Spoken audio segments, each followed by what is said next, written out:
Mag-aadobo lang kami ng sitaw pero bakit bandaming manok? So eto pa nga yung isa kong inaantay at dumating nga ito kagabi. Graduation picture nga ito ni grade 6 at wala pa nga yung kay ABM. Kung napanood nyo yung isa kong video, mas nauna nga dumating yung graduation pic ni grade 10. Una-una nga lang nang dating dahil hindi nga siya pwedeng pagsabay-sabayin ng gawa. Asawa ko nga lang ang gumagawa na yan at hindi nga pwedeng pagsabay-sabayin lahat. Kung yung graduation pic ni grade 10 ay gawa sa Sintra board, ito naman ay gawa sa acrylic na may kasama ring Sintra board. Kaya nga medyo mas mabigat siya. Pero sabi ko naman kahit saan pa yan gawa, ang importante meron silang picture.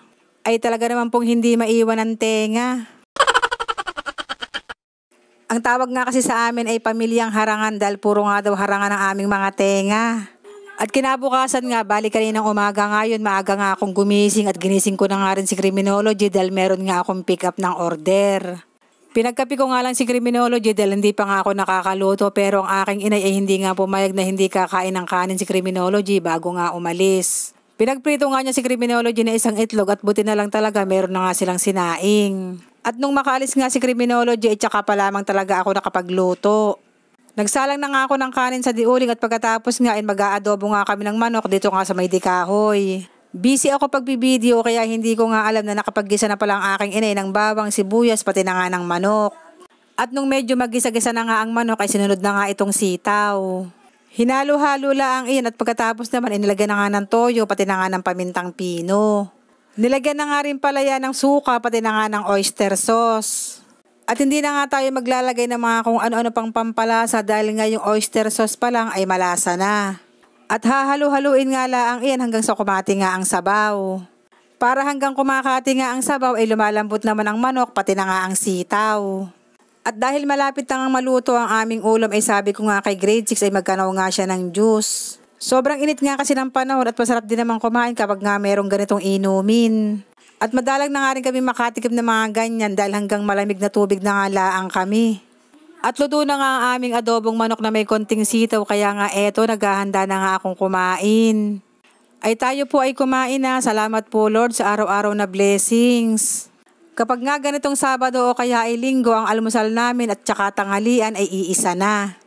At kasabay ko nga rin palang kumain si grade 6 na eto nga ay pangang magpa-video at siya daw ay nahihiya at baka daw siya ay makita.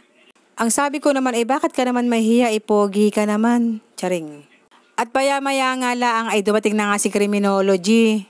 Ang aking inay nga pala kapag umaalis si Criminology o kaya ay mag-aatid kay ABM ay nagpapabili nga pala yan ng mga bit-bitin.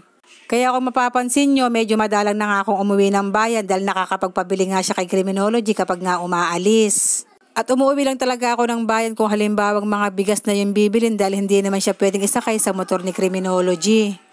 At binigay na nga rin pala niya sa akin yung kinuha niyang order sa aking supplier. Isang tricolor na Bulgari ring at may size nga na 5.5 at tumitimbang nga ng 5.9. Grabe, ang bigat. At napakabihira nga lang na nakaka-afford ng mga ganitong singsing dahil medyo may kabigatan nga siya at may kamahalan. At ang sumunod ngang order ay itong two-tone na Cartier earring na may timbang na 2.61 grams at kasinlaki lamang siya ng 5.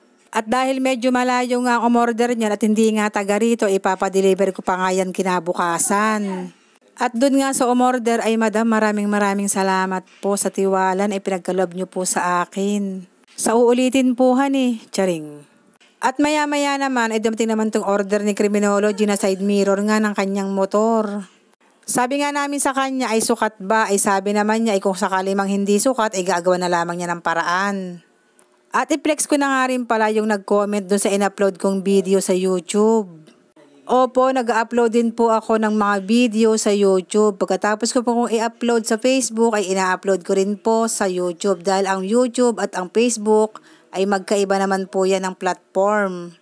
Bali dalawa nga sila at nung i-view ko nga ang kanilang mga channel ay meron na silang 10.3k subscribers at yung isa naman ay merong 5.3k subscribers.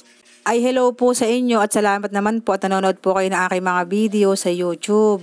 Ang dami-dami na nilang subscribers, samantalang ako ay wala malang subscribers. Iisa pala ang yata, yung anak ko pala ang naisa ay pa-subscribe naman po. Charing. Yun lang, salamat.